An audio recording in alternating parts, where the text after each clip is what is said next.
ముద్దుల మామయ్య నేను జనరల్ గా మూవీ చూడను, అది ఒక్క మూవీ 9 times చూశాను. ఫ్యాక్ట్, ఎందుకంటే ఆ సిస్టర్ సెంటిమెంట్ అది ఆ రోజున I was really touch.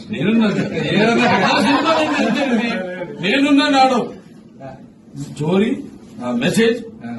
That's why I say my films are larger than life.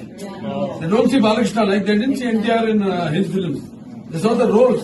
Sardar Papareddy కానివ్వండి, లేకపోతే బుబ్బులి పులి కానివ్వండి, లేకపోతే కొండవీటి సింహం కానివ్వండి, లేకపోతే justice Chowdary, NT Rama Rao character bless all subject message.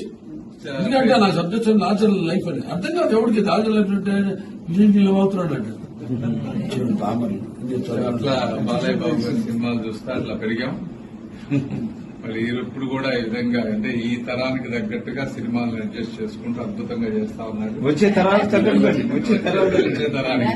కూడా అదే ఎంతో మంది హీరోలు ఉన్నా కూడా మీరు ఇట్లా పర్సనల్ టైం తీసుకొని హాస్పిటల్ అందరూ చెప్పినట్టుగా ప్యూర్ హార్టెడ్ గా ఓపెన్ గా ఉండటం, అన్నిటికంటే ముఖ్యంగా ఫ్యామిలీ తోటి అద్భుతంగా గడపడం, ఇవన్నీ అంటే మీ ట్రూ నేచర్ కి తగ్గట్టుగా నేచర్ ఈ రోజున మీకు